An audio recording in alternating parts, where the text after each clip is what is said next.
I'm Troy Kirby with a quick look at the 2022 Washington State legislative session. The Senate Transportation Committee continued its public testimony on Senate Bill 5974, which would expand the taxing authority on export fuel, raise the cost of gas by 10% a gallon, and increase the overall commitment to climate change initiatives in our state.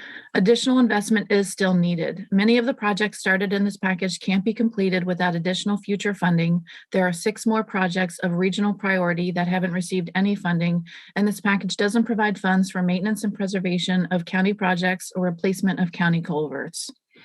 We are here today in enthusiastic support of Move Ahead Washington. We want to extend our sincere gratitude for your significant investment in transportation infrastructure across the state, but particularly in Snohomish County.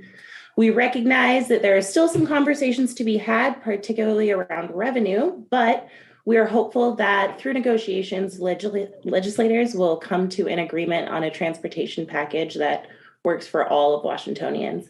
We've identified the current configuration of I-5 across the Nisqually as a matter of urgency for the tribe, our salmon, our treaty rights, transportation, the local economy, and our national security. This is a unique project with a unique opportunity to solve a myriad of intersecting issues and interests and risk. Thurston County appreciates that you have included the I-5 Nisqually Delta project as one of your priorities in this proposal. Thank you. This is a top regional priority for our county. Many of you know firsthand the importance of keeping this key stretch of I-5 open. We all saw the disruption of flow along this stretch of I-5 when the tragic train derailment happened in December 2017. It not only affected people driving back and forth to get to their homes and jobs, it also had a strong impact on commercial traffic and our regional economy. Sound Transit's light rail extensions are the most climate-friendly transportation projects in the state and are worthy of a stronger partnership and additional considerations. Our board's legislative priority is to seek state funding to help address affordability gaps for some of our voter-approved projects. Your proposal is a positive step related to future access investments, and we appreciate being included. This decade is probably the most critical one for us as a state to really contemplate what actions we need to take to dramatically decrease our carbon footprint. And we all know the outsized influence that transportation has on our environment. I just had a question, a little bit of nostalgia, since I was at the Seattle World's Fair and rode the monorail and experienced that when I was a teenager.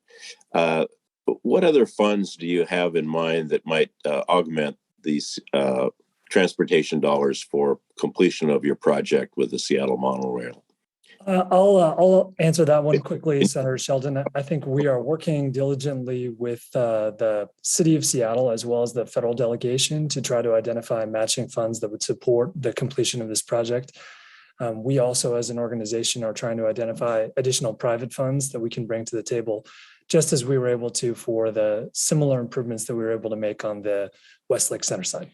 The port operates transportation facilities to promote economic development, and this proposal provides critical support for that work. The Puget Sound Gateway is a key freight route, serving ever-increasing cargo shipping demand, and we are pleased to see it fully funded here. Time and time again, we have said invest in transportation and invest in infrastructure. So with that in mind, we are here today in support of the Move Ahead Washington package. We want to thank Chair Leas and Chair Phi for finishing what we started when it comes to critical last mile freight connectors, like the Puget Sound Gateway and like the Interstate 5 Port of Tacoma Road interchange. Since 1962, the monorail has been the fastest way to travel between downtown and Seattle Center. And next month, the monorail celebrates its 60th year in service. Last year, through private funding in partnership with Seattle Kraken, we made improvements to revitalize the monorail's downtown station at Westlake Center. These updates were focused on increasing capacity and improving passenger experience to meet increased ridership demand. Thank you for watching the 2022 Washington State legislative session.